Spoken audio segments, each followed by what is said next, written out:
Hello बच्चों, let's read the question. What is fertilization? Where does it take place in the flowing frog? Question में बोला कि fertilisation क्या होता है और साथ में हमें ये बताना है कि फ्रॉग के केस में हमारी फर्टिलाइजेशन कहाँ होती है.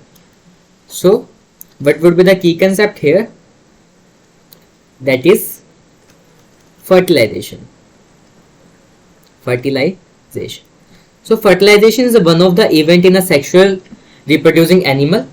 सो बेसिकली अगर फर्टिलाइजेशन की बात करो इसमें हमारा मेल गैमेट फ्यूज हो जाता है फीमेल गैमेट के साथ. So we can write it as the process of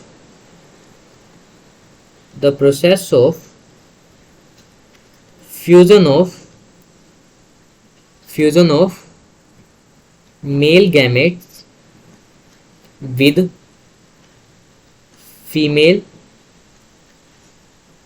gamete, इसी को बोलते हैं is called as fertilization. अब हमारी फर्टिलाइजेशन भी दो टाइप की होती है, एक होते हैं internal fertilization and external fertilization. सबसे पहले बात करते हैं एक्सटर्नल फर्टिलाइजेशन की. एक्सटर्नल फर्टिलाइजेशन हमारी होती है outside the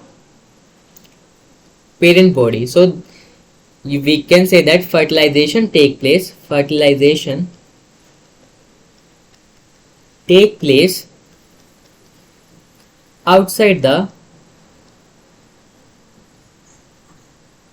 the parent body. So इसी को हम क्या कहते हैं, एक्सटर्नल फर्टिलाइजेशन. अब अगर एक्सटर्नल फर्टिलाइजेशन की बात करूं तो इसमें क्या होता है, जो हमारा लाइक मेल गैमेट है, जो मान लो जो भी मेल ऑर्गेनिज्म है वो गैमेट को रिलीज कर देगा आउटसाइड एंड देन क्या होगा, एक तो ये इसमें डिसएडवांटेजेस क्या है कि यहाँ पे गैमेट्स वेस्ट होंगे और जो हमारा ये क्या हो जाएंगे, प्रीडेटर से वनरेबल हो जाएंगे. So we can write that by this process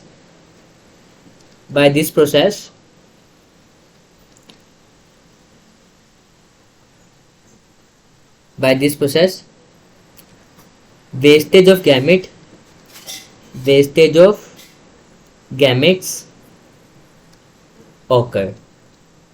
और साथ में क्या जो ऑफस्प्रिंग होंगे वो offsprings are vulnerable to predators उनको खा भी सकते हैं. अगर एग्जांपल की बात करो तो इसमें एग्जांपल क्या आएगा, एग्जांपल फ्रॉग ही आ जाएगा, frog and bony fish. Next part अगर मैं दूसरा बात करूं, इंटरनल फर्टिलाइजेशन कहाँ पे होगी, फर्टिलाइजेशन ये होगी इनसाइड द पेरेंट बॉडी और यहाँ पे प्रीडेटर्स का डर नहीं होगा. एग्जाम्पल की बात करें सो ह्यूमन के केस में. क्वेश्चन में क्या पूछा फर्टिलाइजेशन के बारे में वो हमने बता दिया. And the latter part of the statement is saying where does it take place in the frog, so basically outside, so you can write it as external fertilization होती है fertilization. तो कहाँ होगी, वो भी वाटर के अंदर, so वाटर के अंदर हो सकती है. क्वेश्चन में पूछा था हमने, आंसर दे चुके हैं. Hope you understood that. Best of luck.